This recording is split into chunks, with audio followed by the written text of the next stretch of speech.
Well, welcome back from the summaries. I want to begin with the situation at the Nigeria-Benin border, and the Ghana Export Promotion Authority, GIPA, will in the coming days be raising concerns about the closure of Nigeria's border with Benin to President Akufo-Addo. Nigeria has for the past week taken the action against Benin to check smuggling. Speaking at a CEO's breakfast meeting organized by the Ghana Investment Promotion Center, Deputy CEO of GIPA, Albert Kasim Diwura, explained that the gravity of this development deserves some intervention from the president. There is more in this report. Far, countries hardest hit by Nigeria's new trade policy include Benin and Ghanaian exporters, whose goods are currently locked up at the other side of the Ghana-Benin frontier. Speaking to Joy Business at the 4th CEO breakfast meeting organized by the Ghana Investment Promotion Center, GIPC, Deputy CEO of GEPA, Albert Kasim Diwura, says presidential intervention is needed on this matter. What we sought to do is to look at the world demand for all the products that Ghana can export. And so we look at the world demand, then we match it with what actually Ghana is exporting in terms of figures. And so what we sought to do in this program was to actually expose to our participants, and for that matter exporters, the gap between the world demand and what Ghana is doing. And so we take product by product and we match.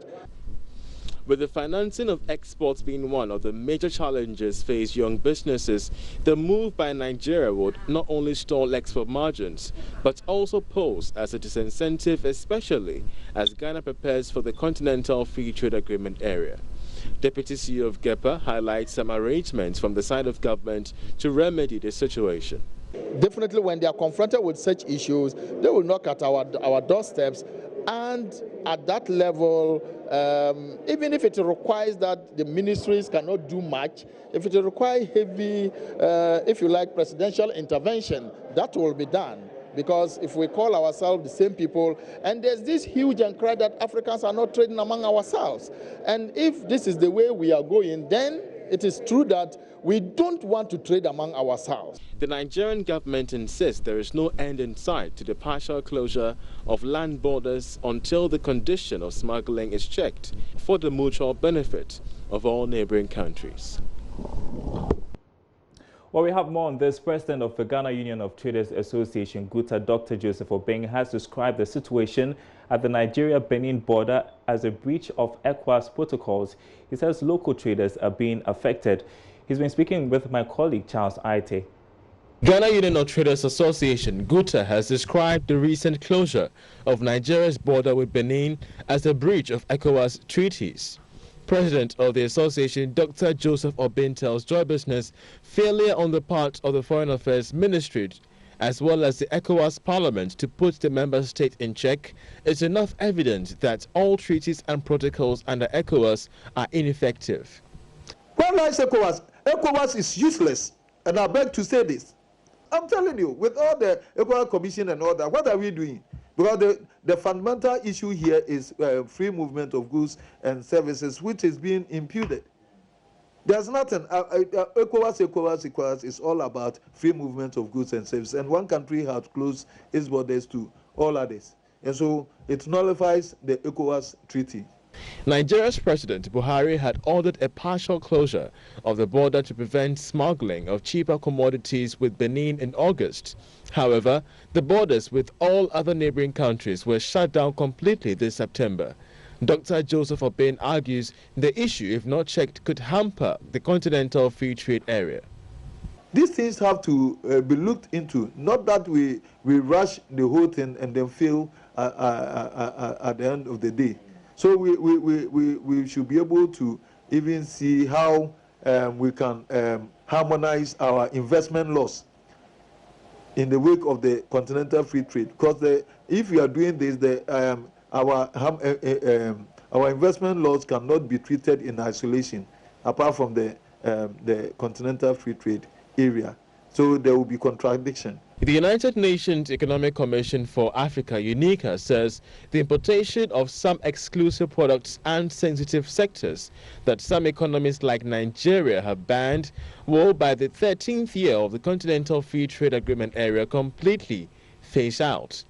So far, the Nigerian government insists there is no end in sight to the partial closure of land borders until the condition of smuggling is checked for the mutual benefit of all neighboring countries.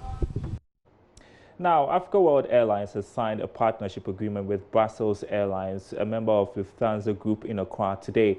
The new partnership will allow passengers traveling from Brussels Airlines network of 73 European and 21 intercontinental destinations to book a single ticket to any 9 African destinations applied by Africa World Airlines. Speaking to Joy Business, the Chief Operations Officer of Africa World Airlines, Sean Mendes, said this agreement will be a great opportunity for travelers. I think the important thing with this partnership is that it's giving opportunities for passengers who originate or terminate their destinations beyond Accra to get a seamless travel experience between Africa World Airlines and Brussels Airlines. So, for example, if you're a Ghanaian living, say, in Dusseldorf and you're looking to travel to Kumasi, previously you had to buy a flight up to Accra, then in Accra collect your baggage, go out and buy another domestic ticket or take a bus or something onwards. Now you're able to book a single ticket from Dusseldorf all the way to Kumasi. When you're returning from Kumasi to Dusseldorf, you check in one time at Kumasi Airport, you have your full 23 kms, 23 kilos times 2 bags, which is available for you all the way through. No need to worry about, I need to rush from one terminal to the other, everything is taken care for you by this partnership. And it just makes life so much easier, and hopefully will encourage more and more travelers to experience the domestic routes in Ghana and domestic destinations in Ghana, and to make aviation available to them as an option. I think Ghana has one of the most cost-effective regimes in the region. It is cheaper to operate in Ghana than it is, for example, in Nigeria, in Sierra Leone, in Liberia, in Cote d'Ivoire, and that's just naming the nearby countries. So I think the government has made tremendous efforts in reducing taxes on domestic travel. For example, you only pay 5 Ghana cedis in tax. So that is something that is extremely cheap, and I challenge anyone to show me where it is cheaper anywhere in the region. On regional travel, you're paying $60. And yes, while that isn't as cheap as we would like it to be, we also have to realize that infrastructure like building the new Terminal 3 in Accra, this comes at a cost. And when we do surveys of our passengers and tell them, look, you paid $60 in tax for your ticket today, but are you satisfied with the infrastructure you've received? And for the most part, I'd say over 80% of the passengers say they are happy. As long as they see that what they are paying towards is delivering good infrastructure, I think passengers are willing to pay to consume that infrastructure. While the regional manager of Lufthansa Group Airlines in charge of Cote d'Ivoire and Ghana, Pierre de Klerk, shares some insight about the agreement. Africa World and Brussels Airlines here in Accra, combining Brussels. Yeah, we are linking the whole of the west and the north with Ghana, and it goes both ways. Yeah, we have the Ghanaian traveling public, which we can serve very well, and then of course we have the Ghanaian diaspora in just name a European city. We can collect them from there and bring them to Kumasi, Tamale, Takoradi. So it's wonderful. Okay, before you could travel from, let's say, Hamburg, London, you could travel to Ghana and then connect with your flights to Kumasi, but you had to step out of the aircraft, out of the airport, redo your check-in, etc. Now you're checked in Hamburg and you will find your luggage in Kumasi. You don't have to change your tickets because you have one ticket.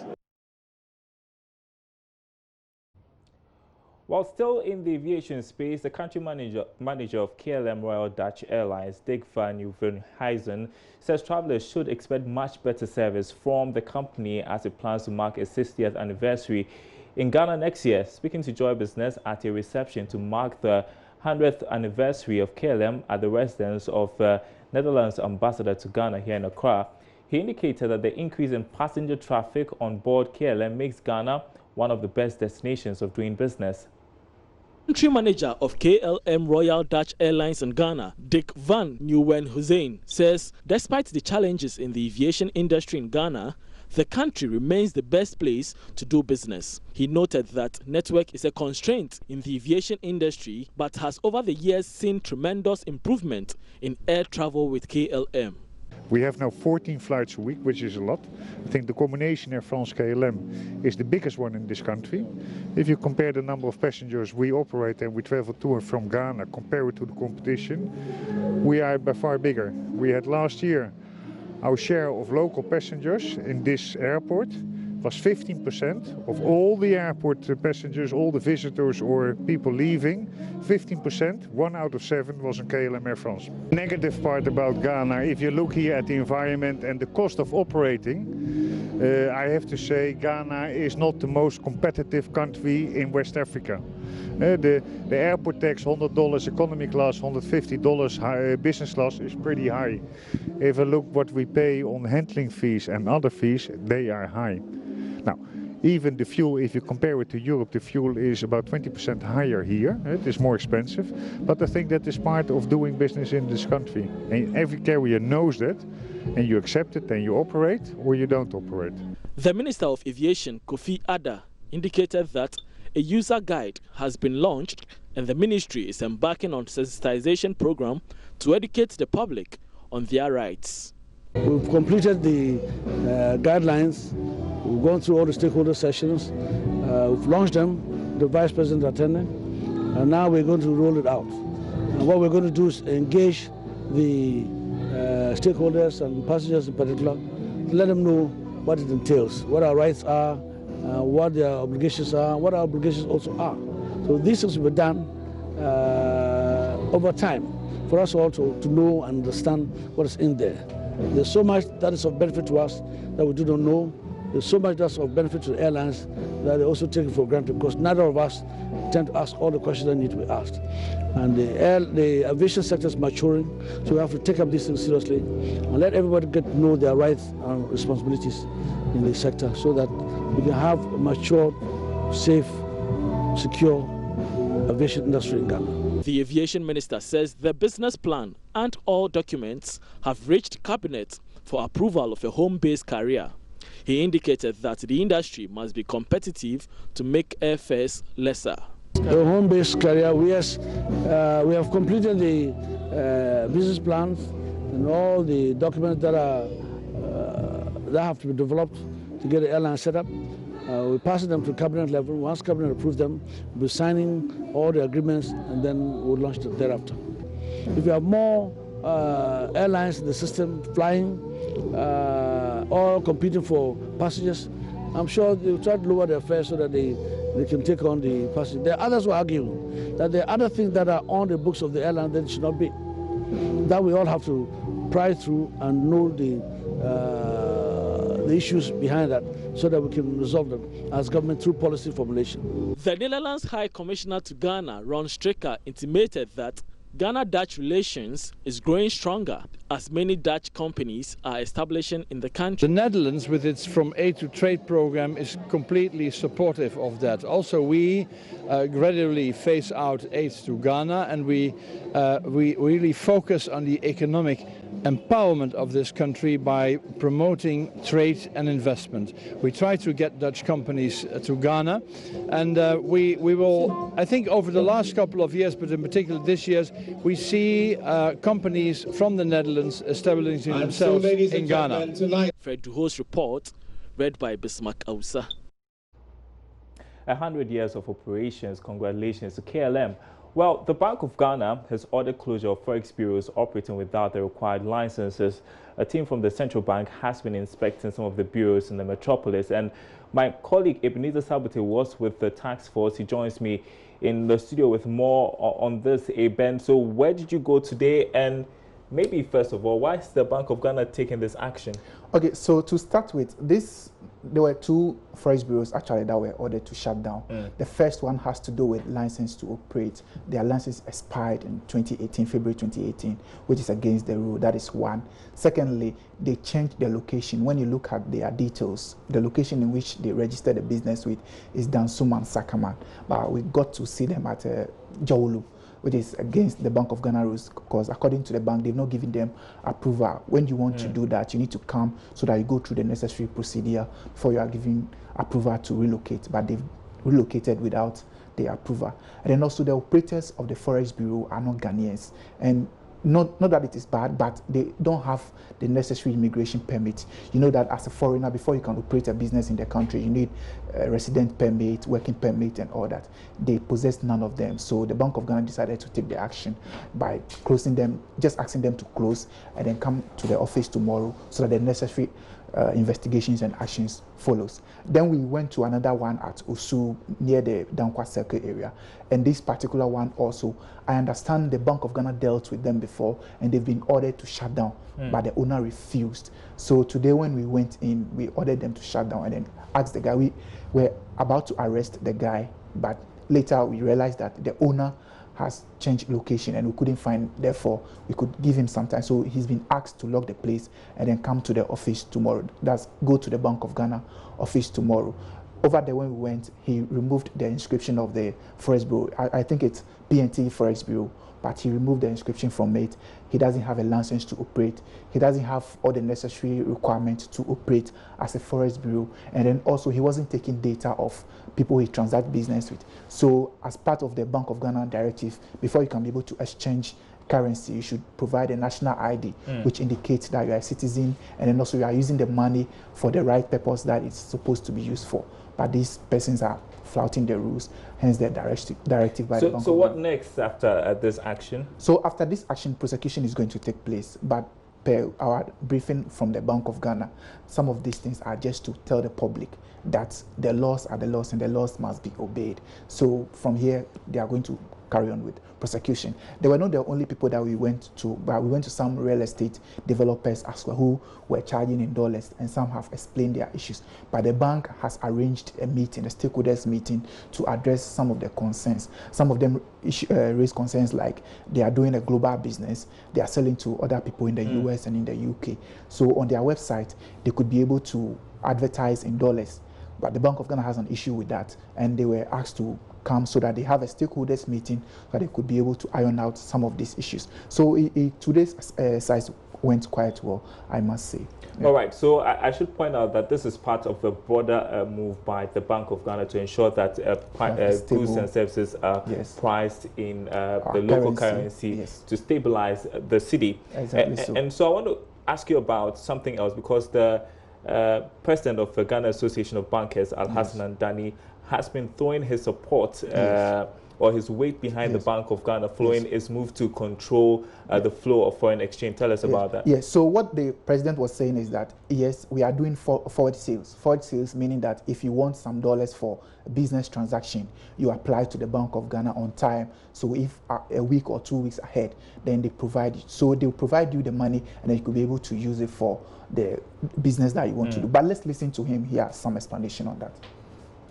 I think that's positive. That is positive. This is about the point that, again, the panelist was making. The firms like to see stability. So when you go into this false contrast, then you have a runway that you can actually plan on. Whatever activity you are doing, the stability in your production cost, and there's some stability in your final output price, and the economy moves forward in a more orderly manner, more predictable, and all the agents can work to a certain plan, which is good. But is that the best way to control the current situation in the CD and dollar ratio? Well, for me, the best thing to do is to plan. To fail to plan is plan to fail, isn't it? So this forward contrast is to focus everybody's mind. Anybody who is generating foreign exchange, and most importantly those who are requiring foreign exchange into the future, must plan. To say that if I generate foreign exchange and it's coming in 6 months' time, how much CDs do I need at that point in time? So at what rate should I sell my dollars to be able to have the CDs to do what I want to do? On the reverse side, if I am importing, I must be able to plan how much FX I need over my budget period, and when I can get it and how much. I factor that into my prices today, so there's stability. So it's the right thing to do. It's the most efficient way for us now to manage the FX, yeah. All right, Eben Sabate, thanks for the update. You can watch Eben's report on JoyNews Prime when we come your way with business. That's it for Business Live tonight. Thanks for watching. My name is Darryl Kwao. There's more news on our website, myjoyonline.com/business. We are back same time tomorrow.